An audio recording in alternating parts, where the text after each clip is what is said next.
Hoje nós vamos falar sobre os 4 estágios do hiperfoco e como atingi-lo.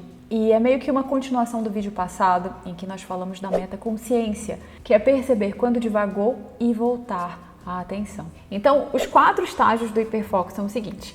A primeira coisa é escolher uma tarefa que realmente importa.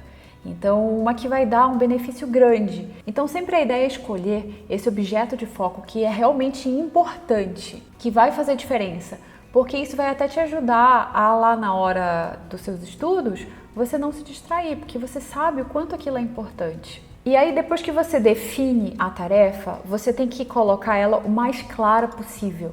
Então, não vale revisar a estequiometria. Não, como é que você vai revisar?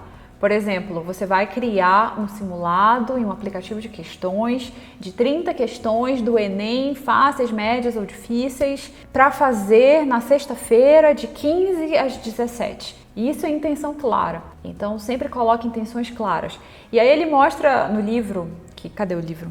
Ele mostra no livro várias ideias, vários exemplos disso. Então, de pessoas criando intenções claras e realizando isso muito mais do que quando a intenção é vaga, como revisar. E a ideia é sempre ser o mais claro possível, mais específico, com dia, horário, quando, que, exatamente o que você vai fazer. Vou estudar matemática, vou ver o vídeo de geometria plana de lei dos cossenos e fazer os exercícios, de 8 às 10. Então, é bem claro. E é isso que vai fazer você focar mais, porque você não está livre. Quando você senta para estudar, se você não tem uma meta clara, tipo, qualquer distração você já se perde, porque você nem sabe o que você tem que fazer. Depois de você montar a sua intenção clara, você vai eliminar todas as distrações possíveis. Então pensa, na sexta tarde o que vai acontecer? Vai ter um barulho lá no vizinho, vai ter alguém vai chegar não sei de onde, vai ter o celular, vai ter outras abas no computador. Então pensa quais são as distrações e o que você vai fazer para não se distrair. Então já pensa, tem um bloqueador de abas ou tem um bloqueador do celular e já vai montando o que você vai fazer para eliminar essas distrações. E aí o terceiro vai ser focar realmente no objeto de atenção. E eu acho que é legal colocar um timer, colocar um tempo lá que você vê. Eu tô gostando de usar o Forest, mas você pode usar qualquer aplicativo de timer. E não faz nada assim extra, se concentra. E se for difícil se concentrar nesse tempo, você pode colocar menos tempo. Então você coloca metade e assim, sem distração mesmo, e vai aumentando esse tempo com o tempo. E aí eu gosto de fone de ouvido com cancelamento de ruído. Às vezes eu não tô escutando nada, na maioria das vezes. Eu não tô escutando nada, mas ele tá lá com cancelamento de ruído, ou um barulhinho de chuva, alguma coisa assim.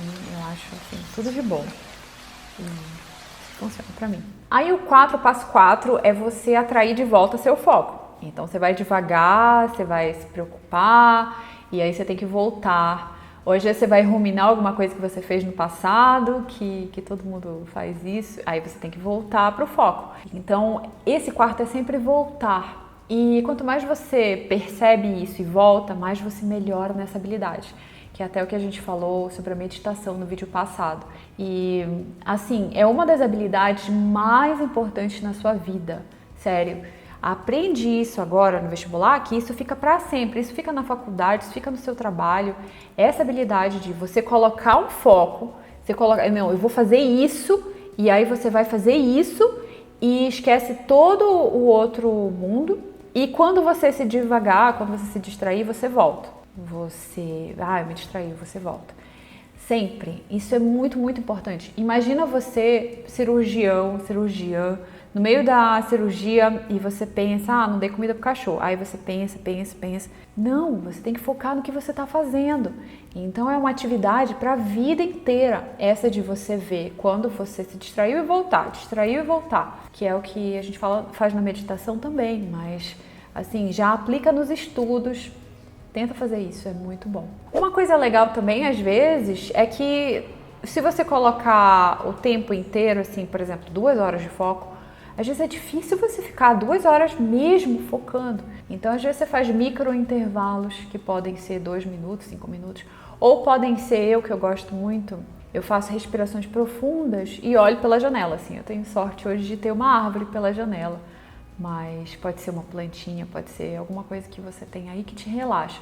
Então, respirações profundas é uma coisa que altera o seu estado mental. Então, você pode ver, quando você fica muito ansioso, você fica ofegante e aquele negócio, aquela respiração bem aqui, você...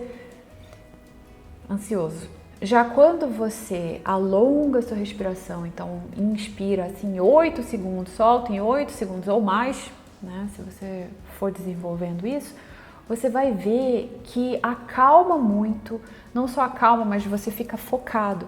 Então, isso não tem no livro, mas assim, é uma das coisas que eu mais uso para conseguir focar, é respirar profundamente. Isso é muito legal, isso tem um efeito fisiológico muito grande. A gente, até na yoga, claro que você tem que aprender isso com algum professor de meditação, professora. Eu faço com o Mário Reinert lá no Namaskara, vou deixar o site dele aí. E você fecha um pouquinho a garganta e respira bem suave, bem pouquinho por vez, mas isso você aprende lá. Então, essa é a ideia desses microintervalos, ou se você preferir, você fecha os olhos, escuta uma música, faz alguma coisa que você gosta e depois você já volta. Então, tenta ir aumentando esse tempo de foco, que, assim, depois que você tem isso, o estudo é muito mais agradável. O estudo chato, o estudo difícil é o que você não consegue focar. É o que você senta para estudar e a sua mente está em outro lugar, sua mente está viajando, sua mente está querendo ver redes sociais, está com fome, está isso e aquilo, tipo um macaco em árvore de galho em galho. Quando você consegue se acalmar e focar, assim, estudar é agradável, é legal. Pode ver, até um assunto difícil, quando você foca, é muito bom. E depois o que acontece é que você nem percebe que o tempo passou. Então, assim, passaram 2, 3 horas e para você parece que foi meia hora. Essa é a ideia. E isso que vai ficar quando você desenvolve esse foco. E talvez você já tenha sentido isso, mas não todo dia. E uma ideia é se organizar para isso acontecer todo dia. Aí uma última coisa é você se dar recompensas. Então você está fazendo isso, você está dando o seu máximo para conseguir ter foco. Deixa eu sair daqui da luz.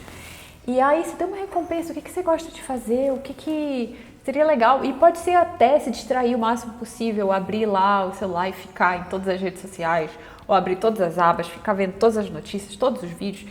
E se dê recompensas, porque você ficou o que você planejou.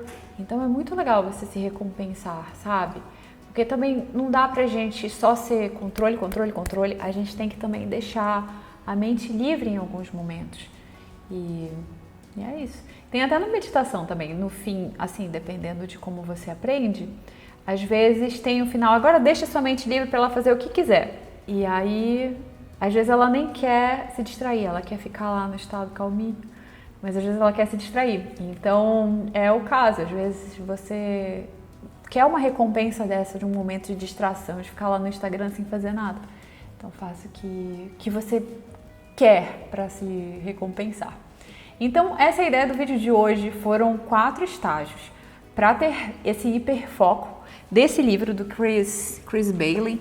Esse aqui, ó, super recomendo esse livro aqui. Então, qual que foi a ideia? Primeiro é escolher o objeto de foco, um objeto de foco que faça sentido, que assim vai fazer diferença para você. Depois o 2, eliminar o máximo de distrações internas e externas. E uma coisa eu acho que eu não falei, que é fazer listas. Então, por exemplo, às vezes você tem uma preocupação, um pensamento que não te deixa estudar, anota isso para você pensar depois. Então, eu errei muito, eu tô com medo de nunca conseguir aprender isso, você anota. E deixa, à noite eu penso nisso. Aí quando chega a noite, você vai lá e se você quiser, você pensa nisso. Mas não no meio dos estudos. Aí o 3 é focar realmente no seu estudo, colocar o cronômetro e focar lá por aquele tempo que você determinou. E o 4 vai ser voltar a atenção quando você devagar, quando você se distrair. Porque assim, vai acontecer, certeza, que você vai pensar outra coisa, vai se distrair.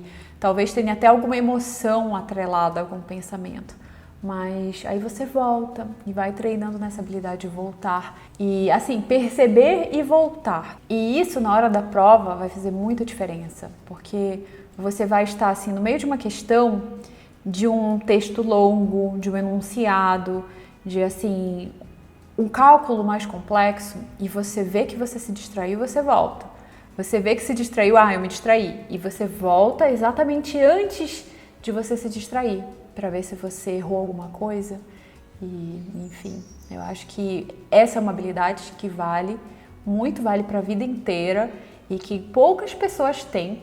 E é até a ideia do Cal Newport, dos livros dele, que ele fala que quem tem essa habilidade de focar, de trabalhar assim profundamente, são as pessoas que vão ter maior sucesso profissional, porque vão fazer as tarefas que ninguém consegue.